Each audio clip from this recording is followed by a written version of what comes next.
سلام، من مبینم اینجا لول پلی.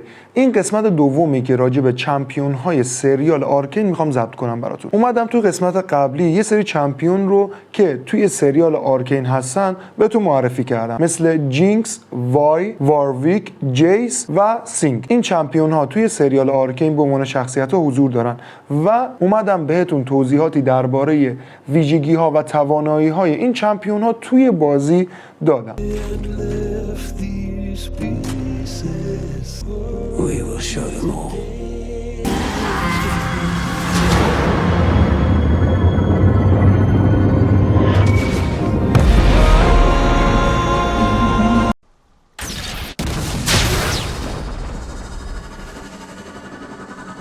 میریم ادامه معرفی کردن چمپیون ها. خب شخصیت بعدی سریال که دوست دارم معرفیش کنم سیلکو در حال حاضر هنوز هیچ چمپیونی توی بازی لیگ آف لژند نداره، اما از شخصیت‌های اصلی این سریاله. بازی لیگ برخلاف دوتا چمپیون دیگه به نام مل و امبسا که قبل از سریال توی بازی حضور نداشتن و بعد از اینکه سریال ساخته شد به چمپیون‌های بازی اضافه شدن، سیلکو رو به بازی اضافه نکرد. حالا علتش رو دقیق نمیدونم چرا. سیلکو رفیق صمیمی وندره یا همون چمپیونی به نام وارویک که طبق داستان متوجه میشیم ابتدا رفیقای خیلی صمیمی و مثل برادر بودن، اما در اثر اتفاقایی که میفته به دشمنای اصلی هم دیگه تبدیل میشن. این رفاقت و دشمنی داستان جالبی رو در طول سریال شکل میده. از این دوتا شخصیت میگذریم، میریم سراغ دوتا چمپ بعدی به نام هیمردینگر و اکو. چرا با هم اسمشون رو گفتم؟ چون توی فصل دوم این دوتا شخصیت، این دوتا کاراکتر خیلی همکاری‌های متعددی با هم دارن. هر دوتا این شخصیت‌ها به صورت جادو آسیب میزنن، ماجیک. و چمپیون میجن. اکو لقبش پسر زمانه و معروفه به این که پسری که زمان رو شکست. اکو یک هرو نزدیک زنه، یه چیزی شبیه شمشیر دستشه که تیز نیست، بیشتر برای ضربه زدنه و ویژگی اصلی اون اینه که بعد از کلی درگیری با یک آر برمیگرده به چند ثانیه قبل، به نوعی زمان رو به عقب برمیگردونه. هیمردینگر یه چمپیون دورزنه و معروف به دانشمند و مخترع محترم. ویژگی اون اینه که بیشتر دستگاه میکاره، یه دستگاهی که چلیک میکنن و موشک پرتاب میکنن. تواناییش تقویت همون دستگاه هاست. این دوتا شخصیت در طول سریال به شکل عجیبی با هم دیگه مچ میشن و داستان جالبی رو شکل میدن. چمپیون بعدی که میخوام معرفی کنم کیتلینه یا کیتلین کرامن. کیتلین یک چمپیون ADC یا همون مارکسمنه، قول خودمون تیرانداز یا دورزن، معروف به کلانتر پیلتوور. ویژگی اصلی کیتلین استفاده از اسلحه‌شه و آر اون این شکلیه که به صورت اسنایپری و دورزن با فاصله زیاد چمپیون حریف رو میزنه. کیتلین دوست صمیمی جیسه و در آخر سریال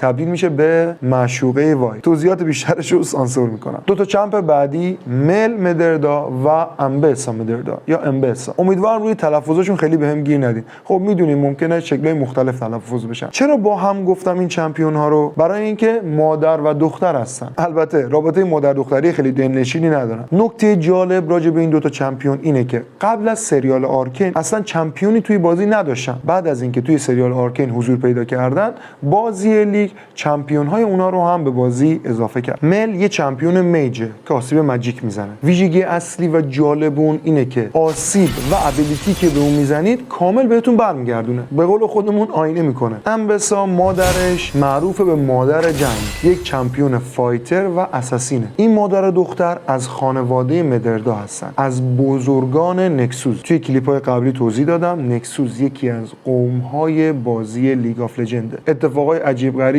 و جالبی بین این مادر دختر شکل میگیره تا انتهای سریال. آخرین چمپیونی که میخوام معرفی کنم ویکتوره. ویکتور یک کاراکتر مکمل ابتدای سریال، اما انتهای سریال و فصل دوم نقش اصلی منفی میشه. ویکتور یک دانشمنده که دارای معلولیته و معروف به منادی آرکین. ویژگی اصلی ویکتور اینه که با کمک قدرت هکستک و جادو به شما حمله میکنه، آسیب میزنه. ویکتور و جیس رفیقای صمیمی هستن که میشه گفت آخر سریال اتفاقای بین این دوتا هستن که مسیر سریال رو شکل میده. همونطوری که توی ابتدای قسمت قبل گفتم، توضیحاتی که دارم میدم بعد از دیدن سریال بیشتر میتونه جذاب باشه تا قبل از دیدن سریال بیشتر ممکنه باعث اسپویل و خراب کردن اون بشه. امیدوارم توضیحاتم براتون جالب و تماشایی بوده باشه.